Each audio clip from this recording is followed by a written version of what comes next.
Okay. So welcome, everyone. We're so excited for you to be here tonight.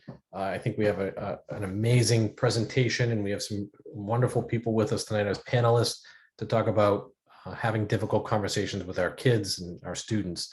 We are recording this tonight. We'll be able to send this out to families if they would like a copy. We'll have it posted on our website also. Please ask questions. I think we have built time in for questions, whether we do that during the presentation or at the end. So please do so. And again, thank you for being here. I'm going to actually turn it over to our district social worker, Kate Cunningham, who did a ton of work putting this all together. And it's all yours, Kate. Thank you. So like Peter said, I am Kate Cunningham. I'm the district social worker for the town of Bellingham Public Schools. I have the honor tonight of introducing our panel of presenters. Julia Campion is senior manager from Riverside Trauma Center, Austin Elise Mayfield, founder of KOS Creative Media, and Kate Kelly, owner of Understanding Identities. Each is here tonight to share with you their perspectives on having difficult conversations with kids. With the news filled with stories of war, racially motivated violence, and bans on discussing gender and sexual identity, we hope that you're able to walk away from this presentation feeling more empowered to discuss these and other topics with the children in your lives. As our presenters are speaking, we'll ask that you put your questions in the chat. As time allows, we'll work to address the questions either after each presenter is done speaking or at the end of the discussion. After the program, we'll ask you to give your feedback to us by way of a Google form, and we'll distribute materials and the recording of the session via the email that you registered with. Thank you.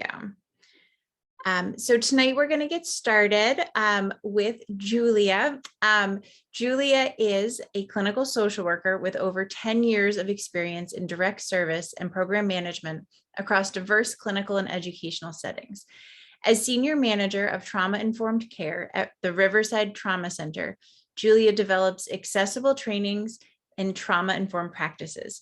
She works closely with schools, organizations, and workplaces to learn and implement trauma-informed systems of support. Thank you. Great.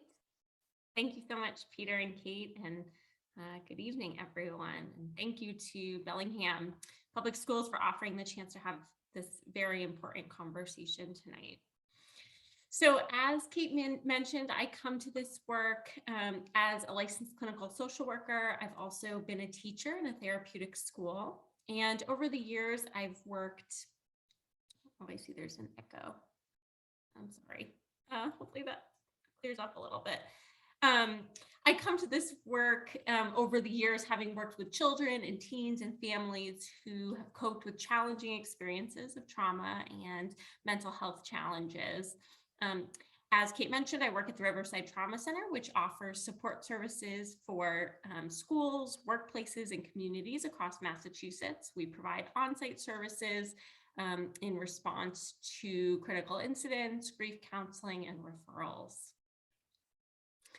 So in addition to what I'll share with you tonight, I've also provided some resources from Riverside that Kate will share with you in a follow-up email as well. So just getting started, in the clinical world, we often hear folks talk about meeting people where they're at, and this often goes undefined. And when I think about having difficult conversations with our kids about challenging subject matter, I think about this idea of meeting people where they're at, of really being present with our children in the moment and talking to them in an individualized way with honesty and compassion. So we define trauma as an event or events that are experienced as physically or emotionally harmful or life-threatening that have lasting adverse effects. Trauma often leaves us with feelings of vulnerability, loss of control, and immobilization.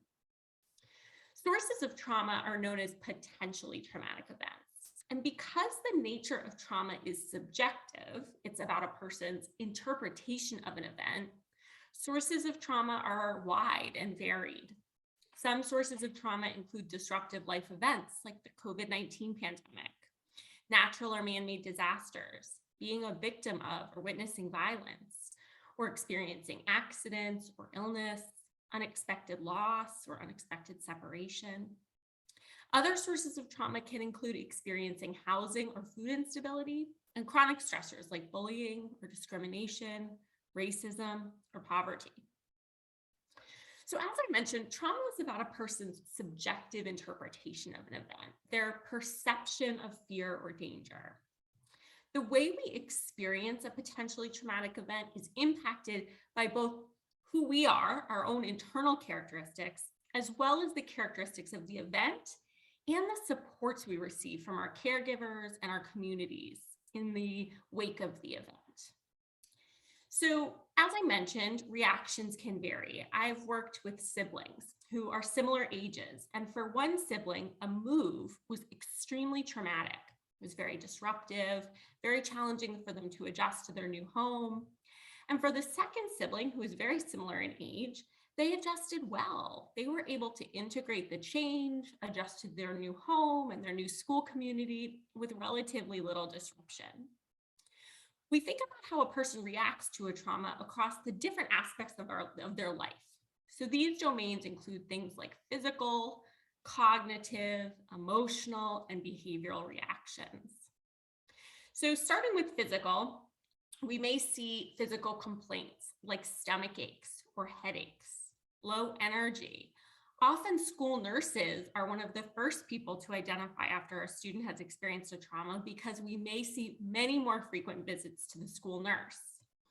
You may also see things like difficulty sleeping or a lack of appetite.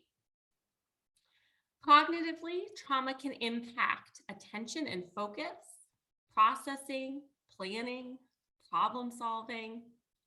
Kids may often say they can't concentrate, and this is truly because they can't. There's so much else going on for them, and this can be true for adults as well. You may notice some kids throwing themselves into work, and others may have trouble focusing on any academics at all. Emotionally, trauma can create feelings of sadness, anger, guilt, and fear. And these emotions can lead to withdrawal and isolation, as well as pessimism. Trauma also impacts how we understand, identify, and label emotions, and also understand the reasons for why we feel the way we feel, as well as our ability to manage those emotions, to regulate them in the moment. So understandably, with these challenging emotions, we often then see that trauma also impacts our behavior. Trauma impacts behavior in a wide range of ways. Often we see reactivity, short fuses, defiance or acting out, and different forms of dysregulation. This might look like crying. This might look like physical or verbal aggression. It may swing from one end to the other. And as I mentioned, we also see some physical symptoms that have some behaviors associated. So difficulties with eating, drinking, difficulties sleeping, staying asleep. Most individuals are ultimately able to heal from a trauma. And just as an aside, this is what really brings me to this work, is the healing and resilience I've seen among the youth, the adults, the families with whom I've worked who have been impacted by trauma, is the hope and the healing that has come. Sometimes we see children have immediate reactions to a traumatic event. And at other times, we see that kids or adults are initially able to cope relatively well with a potentially traumatic event. And then they begin to show signs of distress weeks, months, or maybe even years later. But reactions to trauma aren't linear. And there may not always be a clear link between the trauma someone has experienced and the behavior that they are presenting within the moment, the outburst at school or the meltdown at home. But we know that these things can occur even when objectively, as outsiders, it's harder to understand or see a connection to the trauma that has occurred. We hear about traumatic events in our local, our national, and our international news cycle daily, multiple times a day. We get news alerts on our phone about them all the time, right? From the ongoing traumas of the COVID-19 pandemic to the struggle for racial equity in this country, to the recent Russian invasion of Ukraine, we as adults are exposed daily to the realities of trauma across the globe. And we know that our children of all ages are also aware of these challenges in their daily lives, on social media, in school, and in the community. It can be tempting, I know, to avoid talking about this subject matter with our children. It might feel awkward, or we may worry we're going to scare them or perhaps traumatize them by bringing it up.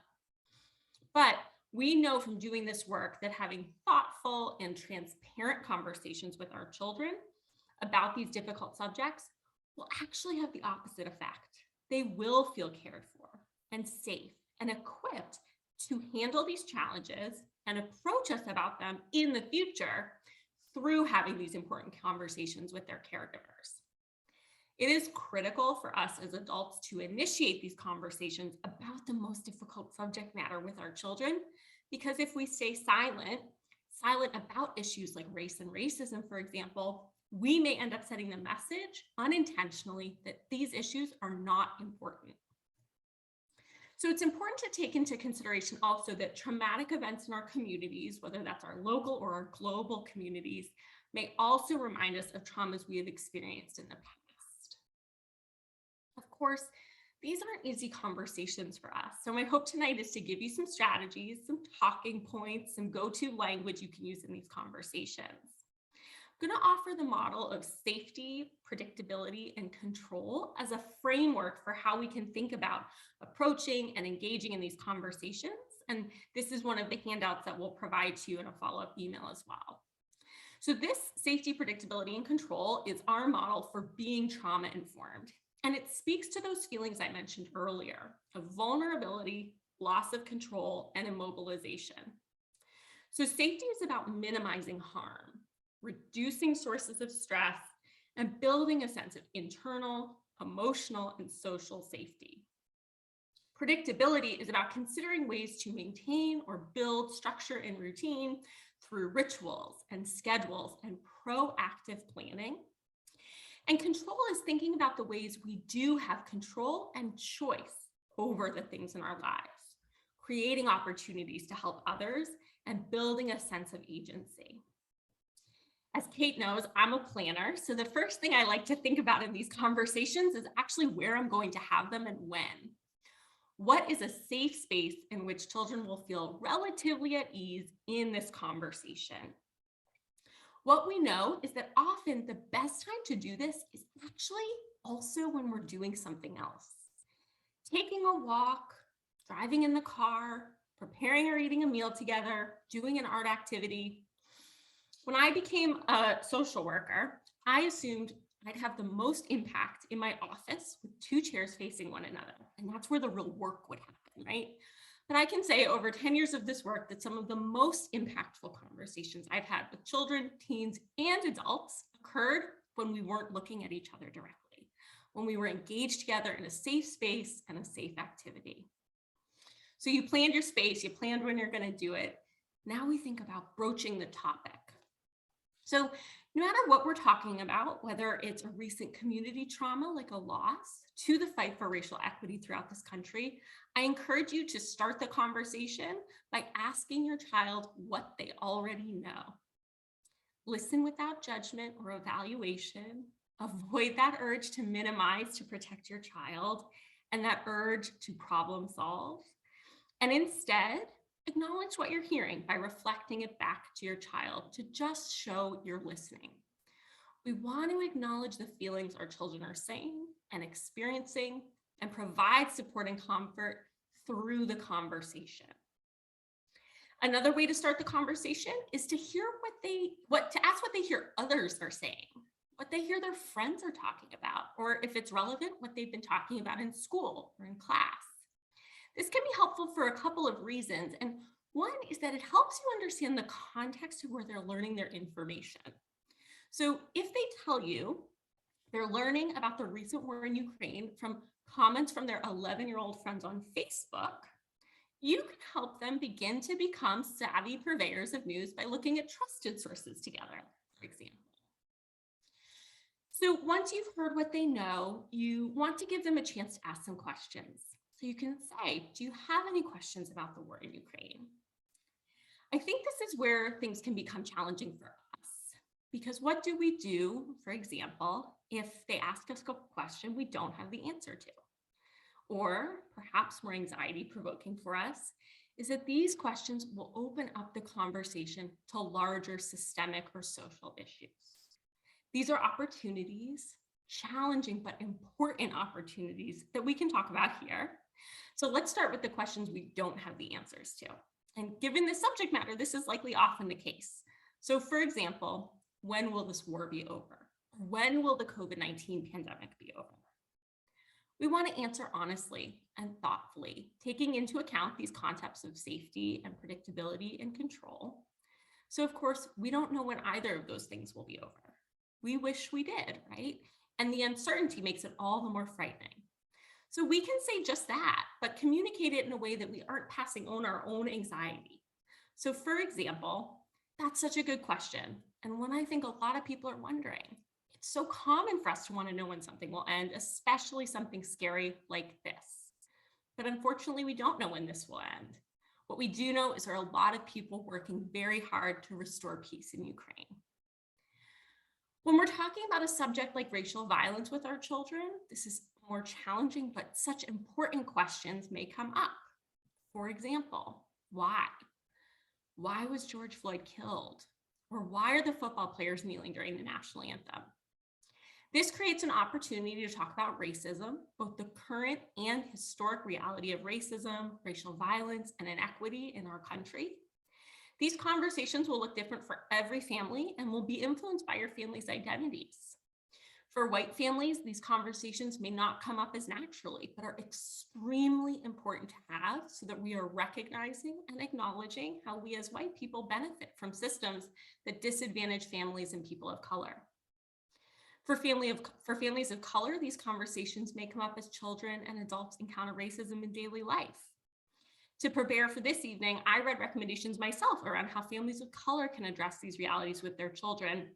And one psychologist, Dr. Charity Griffin, recommends families of color provide ways for children to stay safe when interacting with authority figures, talking about ways to cope when they feel treated unfairly, and to promote positive racial identity development.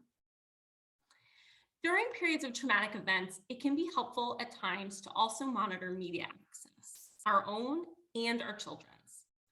This does not mean being uninformed or completely shutting out the news altogether, but really just being thoughtful about the quantity of media we're consuming and being particularly aware of our exposure to repeated images of violence. Often after traumatic events, images of the event stick with us and they may replay in our minds. While knowing and seeing and hearing the realities of the world are critical, best practices after traumatic events, and this includes also around the anniversary of a traumatic event, encourage us to limit our consumption so we're not becoming overly saturated with violent images or sounds. Another safe, predictable way to have these conversations is to be aware of our own reactions. I know this is something Austin will speak about in much greater detail, so I'm just going to touch on it briefly. It's okay, it's expected that we as adults have our own reactions to the world and the events of the world. And it's okay for our children to see our range of reactions. We know that children of all ages take their cues from us. So when we express our own grief or sadness, we're also communicating to our children that this is a safe place to have feelings and reactions. But as they watch us react, it's also important for them to see us take care of ourselves, to demonstrate how we calm ourselves and seek out what makes us feel safe in healthy ways. So in addition to engaging in these behaviors in front of our children, these self-care behaviors, we want to name them for them as well. So for example, I've been really worried about our family in Ukraine too. When I'm feeling worried, I take 3 deep breaths and then look for a friend and talk to them about how I'm feeling. And this usually helps me feel safe again. If you find yourself experiencing bigger reactions that are harder to manage, we'd encourage you to process these reactions first with another adult before engaging in conversations with them about your children. Establishing predictability, giving your children a sense of control in an environment that feels completely out of control can be done also by leaving the door open for and inviting future conversations. letting them know through your words and your actions that you will always make time for these conversations and continue to bring up these challenging topics. You can also talk to your children about ways they can help, whether that's raising awareness or holding a fundraising event in your community. This gives children and us a sense of choice and control over a situation that feels overwhelming. So I'll just close by saying, most young people and adults will return to their normal functioning following a traumatic event. But if you notice your child isn't moving in that direction, if they seem stuck, or if it seems like their functioning is getting worse, it may be time to talk about additional supports like seeing a counselor. So talking to your child's pediatrician or the wonderful supports at Bellingham Public Schools are great ways to start. There are also multiple resources throughout the state to help you get connected. We want to reiterate to them that there is no shame in asking for help and that no one needs to or should suffer alone. Thank you. Thank you, Julia. So just to clarify, I was attempting to include the links to the materials that Julia referenced in her speech, and I was having technical difficulties. So that's why you didn't see them, but we'll work on that. We will get them to you. I have them formatted for an email, so at the very least, they will go out that way. But thank you, Julia, for that. And we will get those materials to everyone. Next on our wonderful docket here is Austin Elise Mayfield. And let me introduce you to her. So from poet to journalist to content strategist and culture builder, Austin Elise Mayfield has spent the better part of 15 years crafting messages and experiences that move audiences to think, feel, and respond. Austin has held in-house creative and DEI, which is diversity, equity, and inclusion leadership positions in higher education, healthcare, and publishing, and is the founder and creative director of KOS Creative Media, LLC, a boutique agency offering a full production and creative content and consulting services to clients in areas of video production, print copy, event production, brand development, and culture creation. So I'm going to pass it over to you. Thank you, Kate. I was smiling really hard while Kate was giving my introduction because I've actually known Kate through all of those, the poet, the journalist, the fashion. So it's really great to see the ways in which these passions have grown and being able to see just the different manifestations throughout our career. And I'm really honored to be here on this panel today. As Julia mentioned, I was really excited when I saw what Kate put together because we have the trauma. My work is really focused on interpersonal communications. I've done a lot of that on corporate and even management, like personal self-help things. And I was realizing that a lot of the things that I was seeing in the DEI world and the HR world were also things that I have a son, you all see him in a second.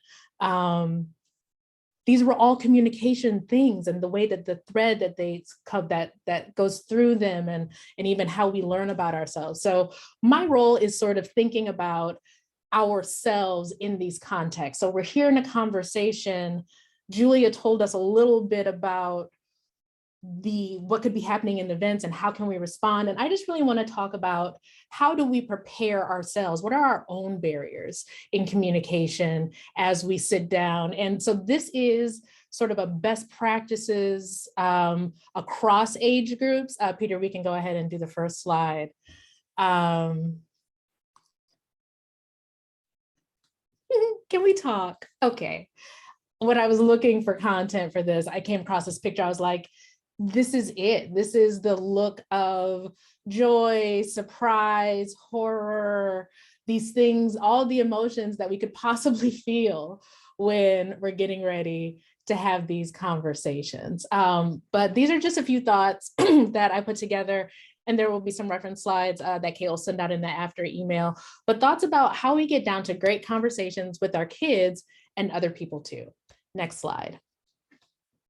First, full disclosure, our children are brilliant, right? Like not even just being biased, but Our kids are so awesome. This is my son, Lennox.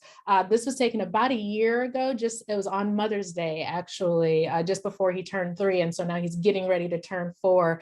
And this is his expression all day, every day: bright eyes, curious, mouth open, either eating something and or asking a question.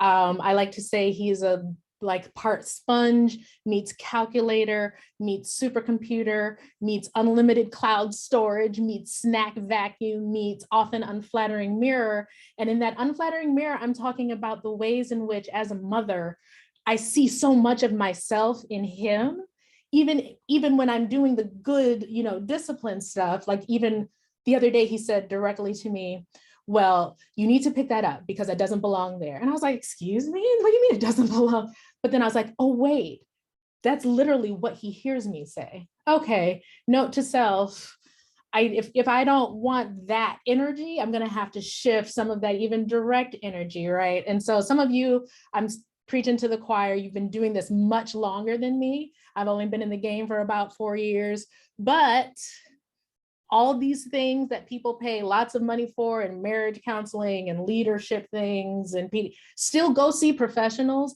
but recognize there are things that you can do on a regular basis to increase the quality of the conversation you're having with people, right? Because think about it, artificial intelligence is modeled on human learning and development theory. That's artificial intelligence. We're talking about the original things, right? Think about how smart you are right now, all of your brilliance, all of your glitches. They're better than us already, right? But they still need guidance. They're the newer models.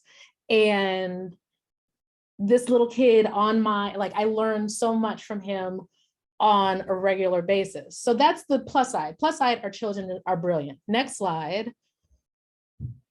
Our world is really complex. And I don't know, again, I was trying to find an image because I think imagery is really important during, conversations like this. And at first I was like, we need a globe or something like a headline. And then I came across this and I was like, yeah, because I do this a lot, like doom scrolling in my bed late at night, thinking about what I'm thinking about, mind reading to think what my partner might be thinking about, mind reading to think, okay, wait, what are the things that I might be able to. We're experiencing a type of digital overwhelm like we've never seen before. And not only is it us, it's the general monthly demand. If you look at the, I'll send the original paper in the follow-up, but this is an article that talked about the monthly demand for children's content and streaming.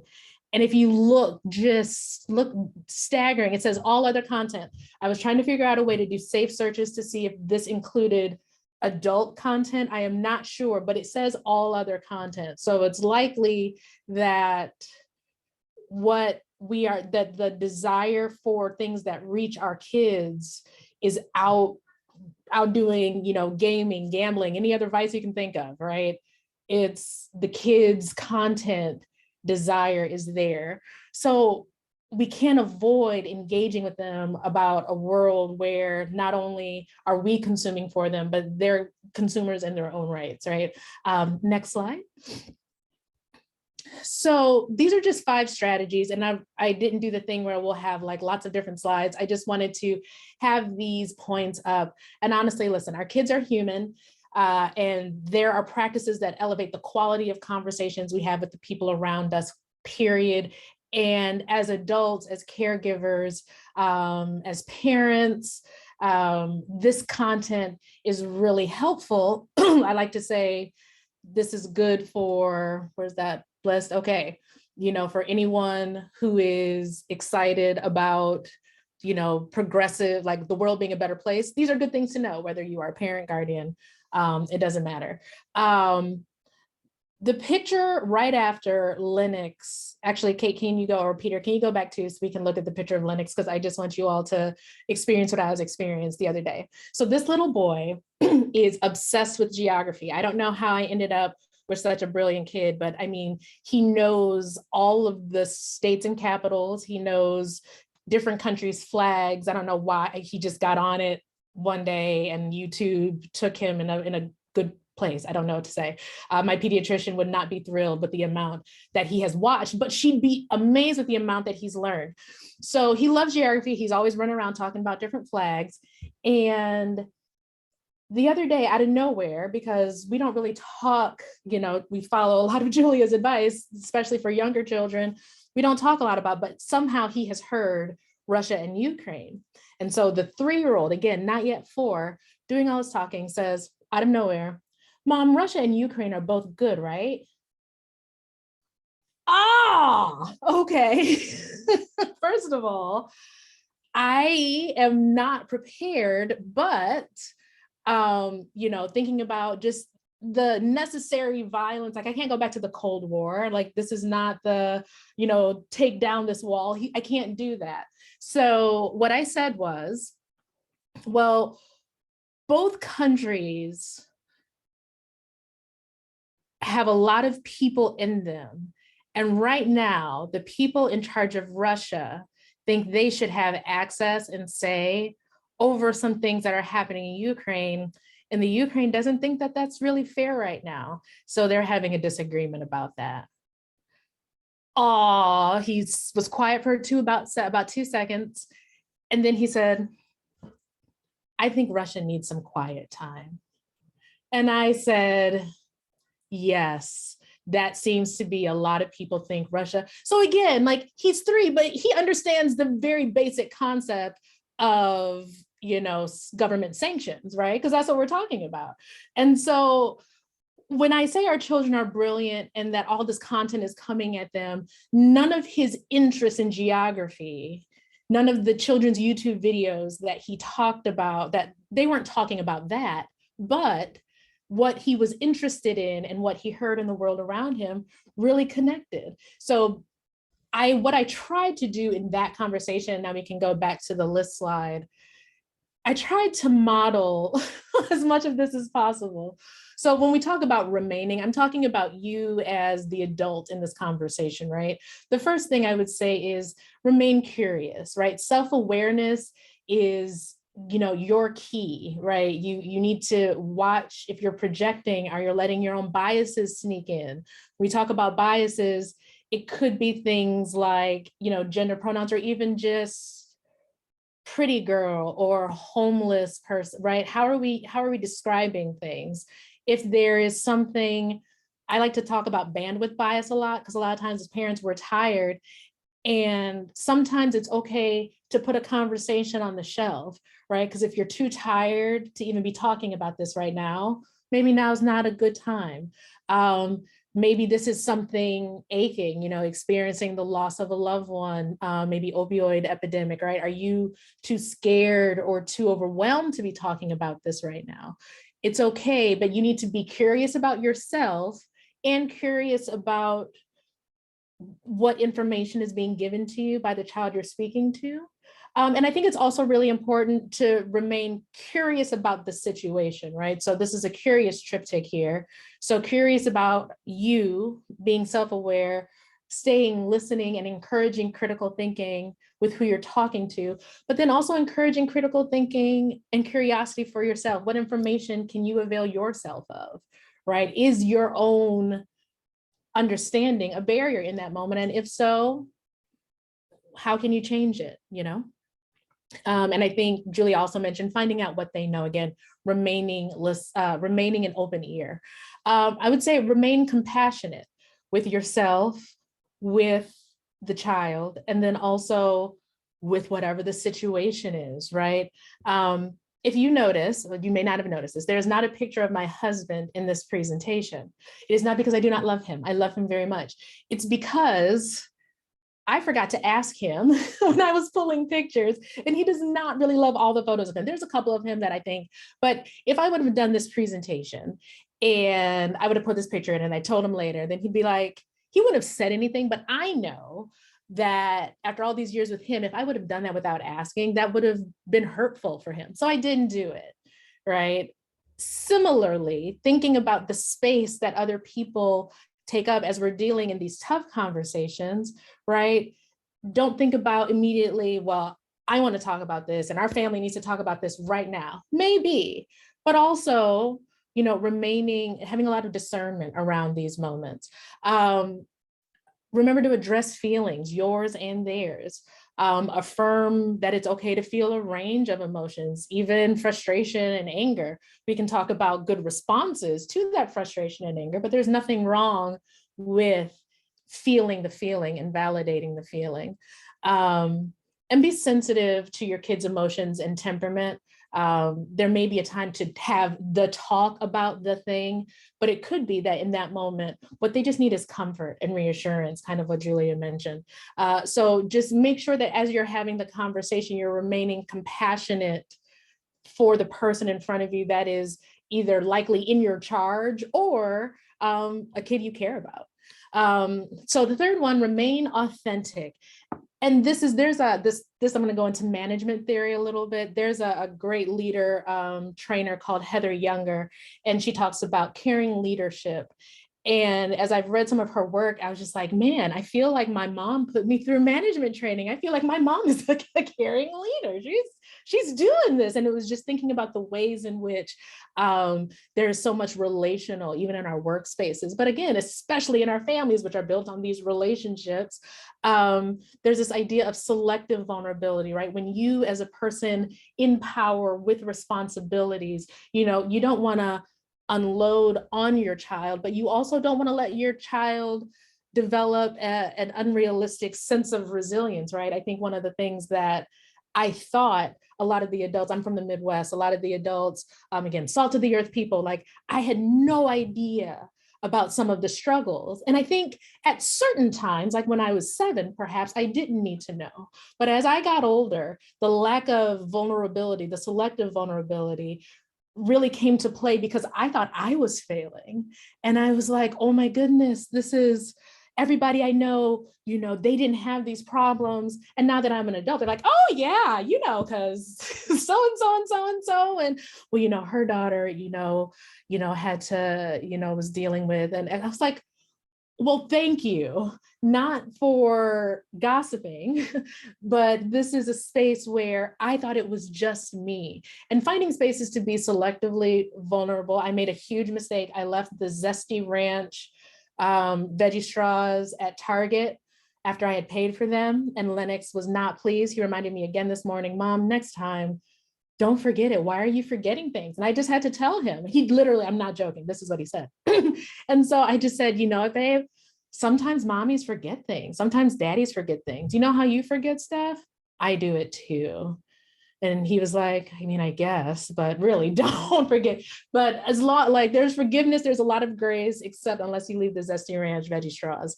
But finding ways to be selectively vulnerable and avoiding lying at all costs. I think Julia was mentioning that as well. There is nothing worth protecting more than that relationship and your ability to be a reliable confidant and person in this child's life. Lying can cause a lot of damage.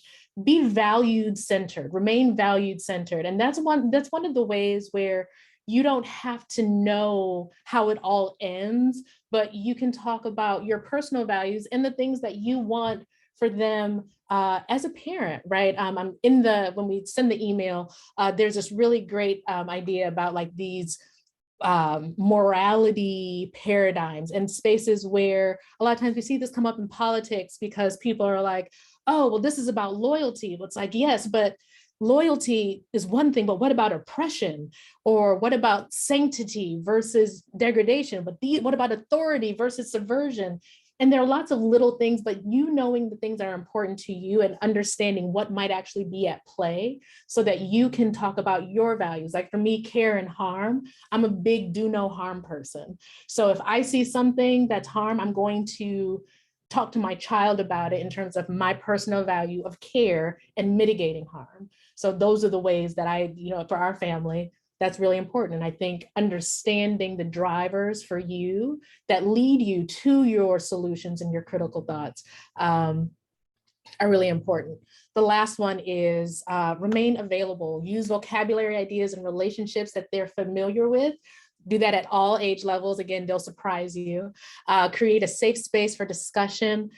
These topics are hard to discuss. And so if you say like, no, tell me how you feel, just honestly, I won't be mad, but then you have to not be mad.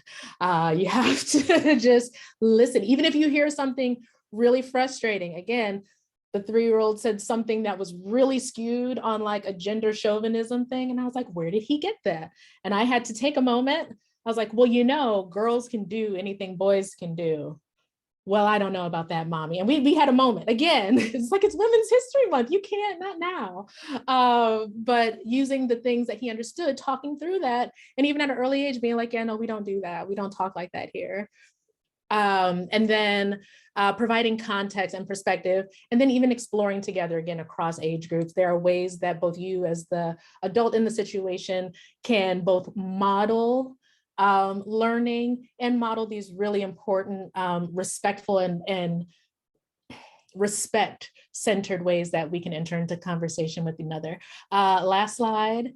This is, I'm going to share things, but this is how you can get in touch with me. And again, thank you so much for letting me share a little bit about ways that we can prepare our own selves for great conversations with our kids.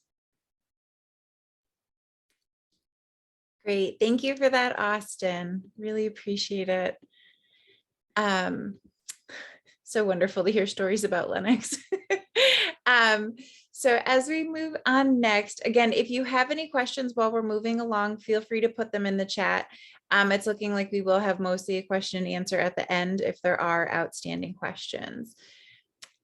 Next, we have Kate Kelly. Kate Kelly is a mom of 3 children, ages 5, 3.5, and 2. I got to see lots of pictures of them in preparation for this. She also has a love for children's literature. She is a high school English teacher and the owner of Understanding Identities, a professional development course for educators of all levels, with a focus on unpacking whiteness, gender identity, and creating spaces to engage in conversations around our own socialization. So I will pass it along to you. Thank you, Kate. Thanks, Kate. And like Julia and Austin said, I really appreciate being a part of this panel. And as an English teacher, I get very excited about transitions and effective repetition. So you'll see a lot of what Julia and Austin said. I think that I'm just going to continue that. So I'll start with my why, I guess. I do this work because I really believe in empathy and anti-bigotry are skills that we need to consistently and very consciously learn ourselves and then teach them to our children and our students. It's work that's never ever done. I want my own children to be able to name different identities and to withdraw from and disrupt harm when they see it. I also want them to feel safe in doing so and comfortable in asking questions. So I think that it really starts with me modeling this and also continuing to learn myself. And I think that that's both my role as a mom and also as a teacher. So I teach high school English, and I also have an elective that's basically around like systemic oppression and present day. It's all current events. So I would say with the time that we have, the easiest way to break this down would be in 2 categories, active and passive.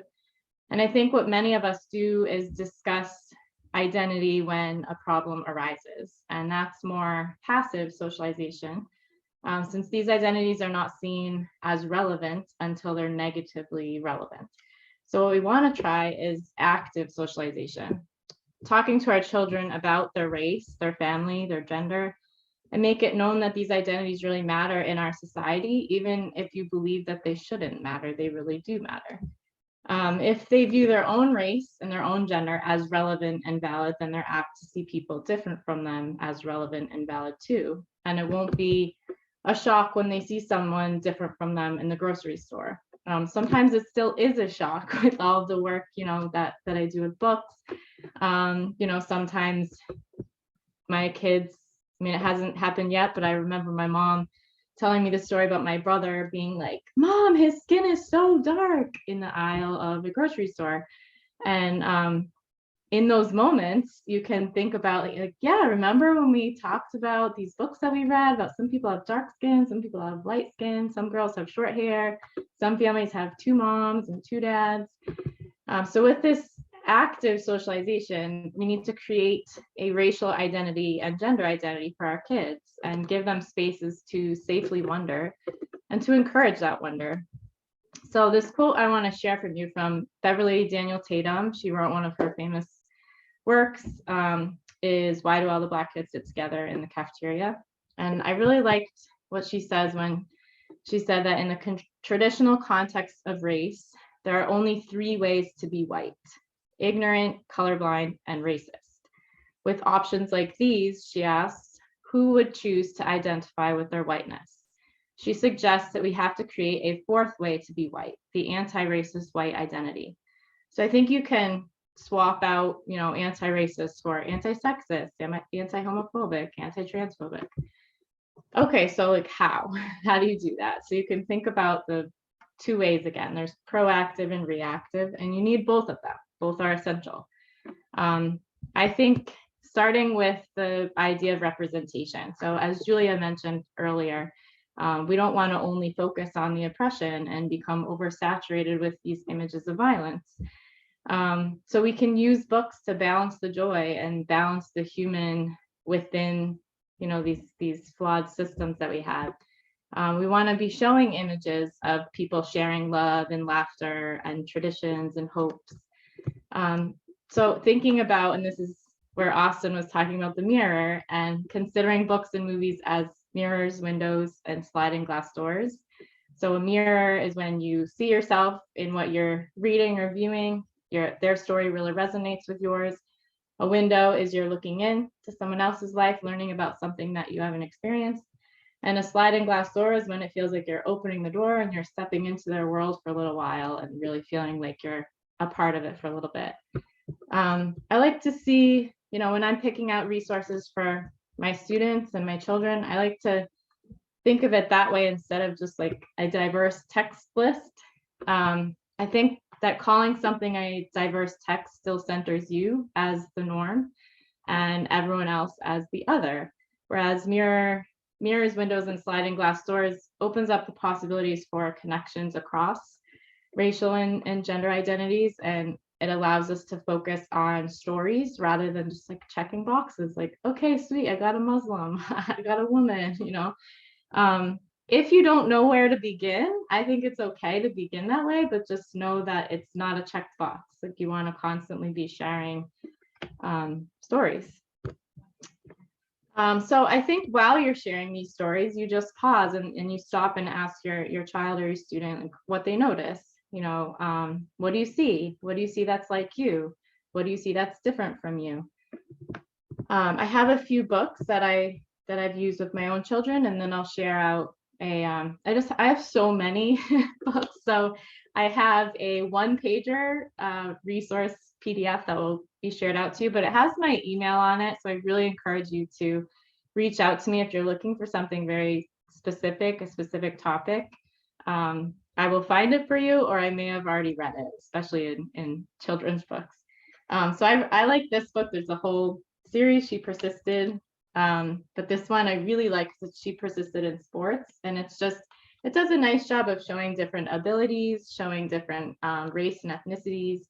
And there's some in She Persisted in Science, and She Persisted Around the World. Another book I love is this Festival of Colors. And I know that Morgan, a wellness teacher at an elementary school in Bellingham, used this book to engage her kindergartners in learning about the Indian holiday of Holi at the same time that they were like dancing and throwing colorful scarves in the air. So it's just pure joy, just a very joyful book.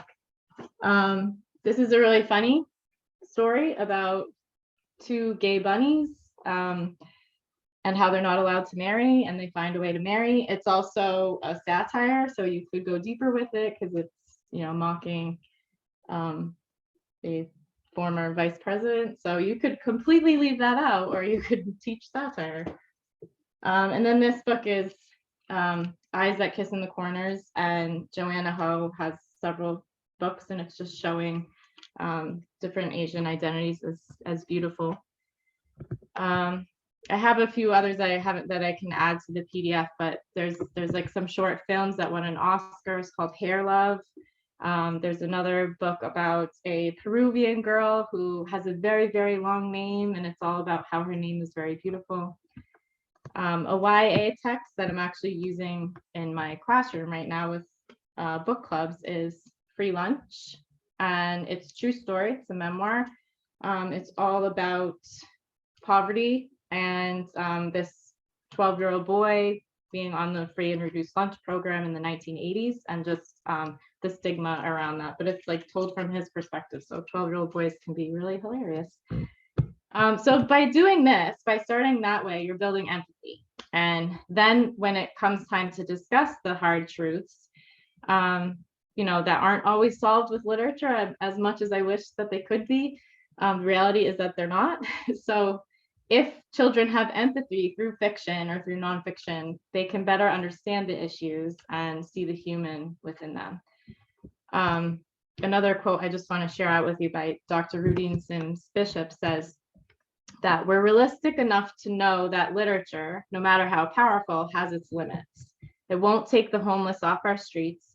It won't feed the starving of the world. It won't stop people from attacking each other because of our racial differences.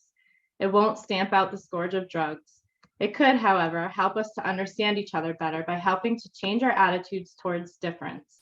When there are enough books available that can act as both mirrors and windows for our children, they will see that we can celebrate both our differences and our similarities, because together they are what make us all human. So, starting with representation, if you then want to use resources that can help you engage in these like hard truth kind of conversations, I just have some that I'll again share with you in the PDF, but just to show you a few. There's this this beautiful children's book, 1619, Born on the Water, but it's also got like every age of resources. You know, adult, there's amazing podcasts, there's a whole bunch of things I use in my elective all the time. I think any Jacqueline Woodson book she has children's all the way to poetry books to more YA novels. She gets into, like, this book is about segregation. There's a series of books called A Kid's Book About Racism, but it replaces like the bottom book with like about feminism. This book is This Day in June, and it's all about just the gay rights movement. And then What Are Your Words? All about gender identity and pronouns. And this one I use all the time in my class. It's for YA and adults. It's called Stamped by Jason Reynolds. The audiobook is amazing because Jason Reynolds just has the most beautiful voice. So I highly recommend this history book, and it's a YA version, so it's really easy to use with middle and high school kids, I would say. So I think some helpful sentence starters to aid in these conversations that we had heard, like what Julia was mentioning too, when you know, and Austin as well, when a question comes up and you're just like, oh, like you're not ready to respond to it. It's completely fine to, and I think really effective to say, like, this is really difficult to talk about. I need to think about it. And I want to talk about it, but I have to table it so that I can process it and then come back to it. I've done that before, you know, in my high school classroom. I think it's really important to start with them, ask what they've seen and heard. Name the identities if they matter in the narrative. So if it's about race, you got to name it. You got to say it's about race. Follow their lead, answer their questions, say, I don't know when you're unsure. Just like Austin said, you don't want to lie. If you hear something problematic that they say, you have to respond. You have to call it out. And I think framing, like just realizing that you're going to mess up, because that's just the nature of human conversation. And I think the only harmful mess up is if you're silent, is if you're not having these conversations, because you can always go back and own it and be like, oh, I actually want to go back to what I said yesterday and talk about that a little bit more. And I think that that's really important practice for our kids to see, that they will mess up too, and they can come back to it. They can think about it as well. I think it's also important to frame your questions. Think about them as what questions rather than why questions. I think the what questions, I was listening to the questions that Julia was posing, and they were all what questions. They can potentially lead to greater insights. It slows down the conversation. It allows you to have more grace with people. I think why questions often lead to either blame or self-deprecation, and then you just shut down. So for example, why did he say that? Because he's racist, and then it's done. Instead, you could ask, what made him say something like that? Now, you might get the same response, because he's racist, but you can have follow-up questions like, what in his life has caused him to think of people in this way? Doesn't mean you have to be friends with this person, but you can have better conversations. So I'll just give you an example that happened recently with she just turned 5, my 5-year-old daughter, Ryan. She had watched the Disney movie Pocahontas with, I don't know, maybe my parents or my husband. So she asked to watch it again. And it was one of those moments where it was a long day, I'm tired, I just put the movie on. And she said, Mama, which ones are the savages? And I was so horrified that she used that word in that context. But there's a song in it where it's these white men ready to attack, Native Americans, and they're pretending to be them. Like, we are savages. We are savages. So I could have responded with the why. After Ryan asked me, which ones are the savages? I could have just said, why did you say that word? And from that, she learns that's a bad word. And then I could just say, you don't want to say that. But then it's done. That's the end. She never learns why it's a bad word. So take 2, I could do, she says, which ones are the savages? I could say, what does that word mean? And she said, I don't know. And I said, well, what do you think they mean when they say it? Listen to how they're saying it. What do you think Pocahontas feels when they call her that? What do you think she wants to be called instead? And that leads to a conversation just about feelings and the correct terms. Now we were practicing indigenous. She thought it was such a fun word to say. So talking about calling people what they want to be called and defining the term for her and saying it's used more for animals just led to just watching media together and just being responsive with it. Now, sometimes with high school students, if they do say something harmful, you definitely want to call them out and be like, that's not okay. And then have a conversation saying why it's not okay. So that night with Ryan afterwards, I read this book to her when we were alone. And it's a children's book all about the harm that was done to Indigenous people in our country, but it's told through the relationship between a grandmother and a granddaughter. So as we were reading it, and she's talking about her language Cree that she wasn't allowed to speak. So as we're reading it, it's just showing all these colorful clothing and what they were forced to wear instead. It was talking about her long hair and how it was cut off. So these conversations that I was having with Ryan, we were able to use Pocahontas within that book. And she was asking questions like, why did they do that to them? And I would say, well, what do you think they're feeling when they're told they can't have their long hair? Or how would you feel if someone came and just cut your hair and said, you can't wear it like that? So it just allowed her to see in a more kid version the harm that has been done to different people in our country and how that's just not okay. And then I think when it comes time for her to realize that there is still harm being done, it won't be so unbelievable to her. She'll have learned this history. And this leads to present day current events. So I have some resources on the PDF that can help with more current present examples. And my final example that I will use with you is today in my class. The talk with my high school teenagers were the Oscars and Will Smith slapping Chris Rock. So we talked all about their feelings around that. And then after school today, I read. One of my favorite Boston Globe writers is Janae Osterhout. Everything she writes is about race and racism, or sexism, classism. And she has this beautiful essay it's called Will Smith, Chris Rock, and Hypocrisy of It All. So I plan on using that tomorrow to talk about how this is a distraction. Will Smith slapping Chris Rock is a distraction from the real violence that has happened and continues to happen. Looking at the harm that was done to Jada Pinkett and to Black women and to women with alopecia, and the overall concept of certain types of beauty in our Hollywood industry, and not the Twitter war between Chris Rock and Will Smith. So those resources, when they fall into my hands like that, I'm like, this is making my job so much easier, because we can just use this to engage in these questions. And following the lead I do with my own children, and using those same what questions with my teenagers. The last thing that I will share on the PDF is the Learning for Justice website, and they have this great handout that it starts off looking like this. It's a printout, and you can fold it into, those of you, I see there's some of you on here who are in my professional development course, you already have this, but it goes into like little pocket thing, and it gives you sentence starters on how to interrupt, how to question, how to educate, and how to echo. So just to reiterate, have grace with yourself.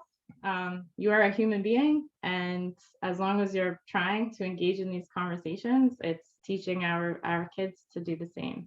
And please reach out. I really love recommending books and movies and resources. So if you have a specific topic, just reach out to my email and I will get back to you. Thank you. Thank you, Kate. I am sitting here writing these down frantically to grow my own library collection. So I appreciate the insight.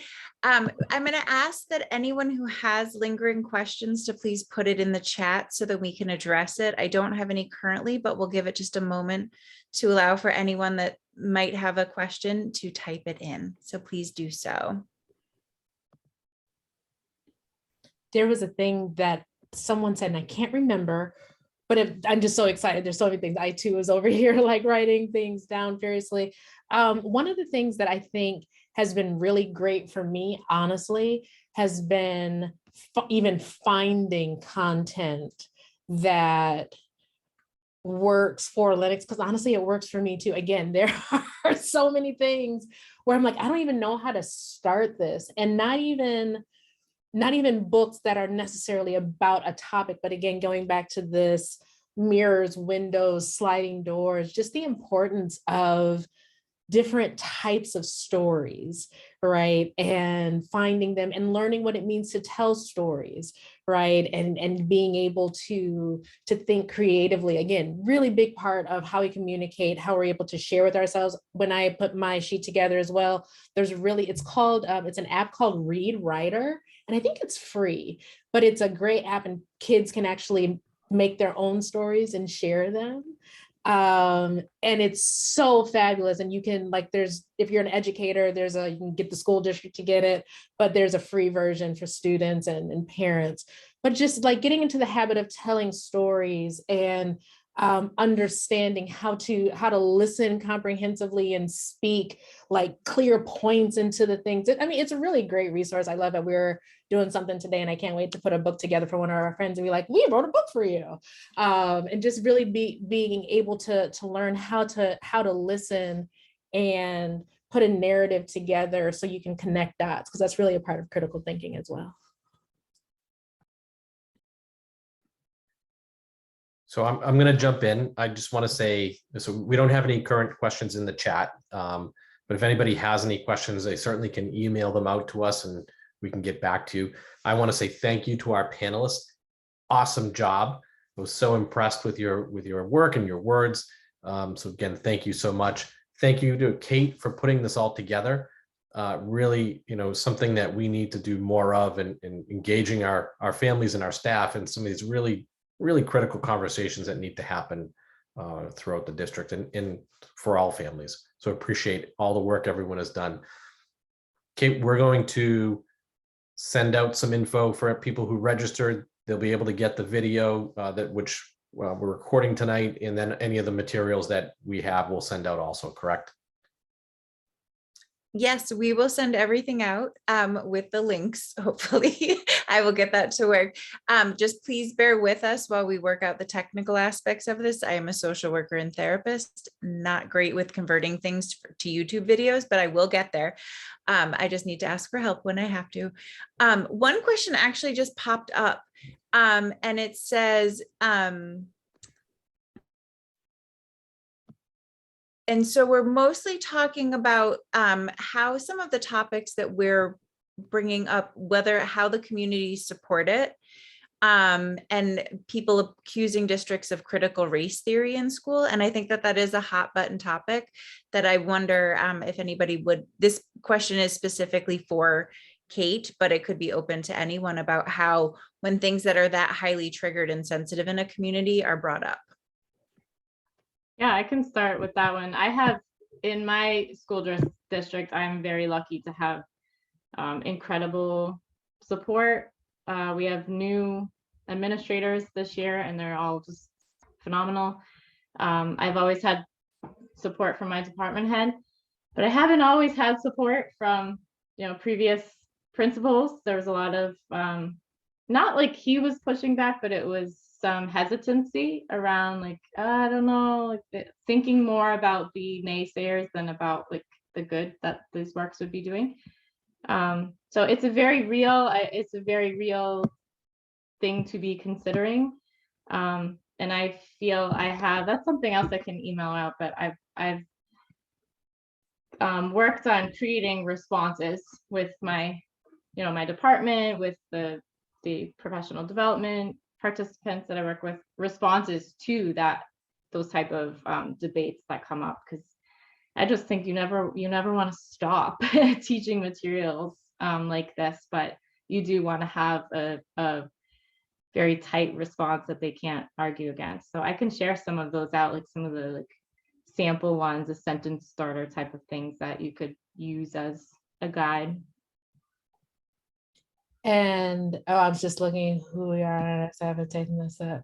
Oh, I want to watch that now too. I was just going to say one of the things, especially about remaining curious, people are very good at giving you their opinions, but they're not as great about finding their own reasoning. It's like getting down to the what.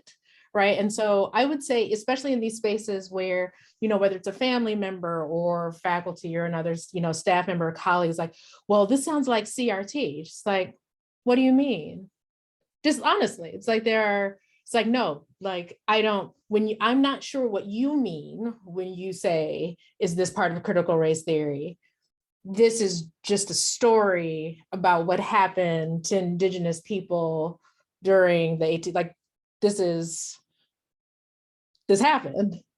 I was like, it's not like, I was like, I don't have a list of critical race theory children's books because it doesn't exist, right? There are just books about people and stories and lives. So I would say, and send them my way too. If you're like, oh, connected, you could, I don't want to speak for Julia and Kate, but I'm pretty sure you could send them to anybody on this panel. It's like, oh, well, I'm just really worried about what this book is teaching. It's like, these are not billable hours. We love this. It's like, let me explain to you how this, whatever you think critical race theory is here, is not, and I'm sure I can help identify perhaps where the clarification can come in.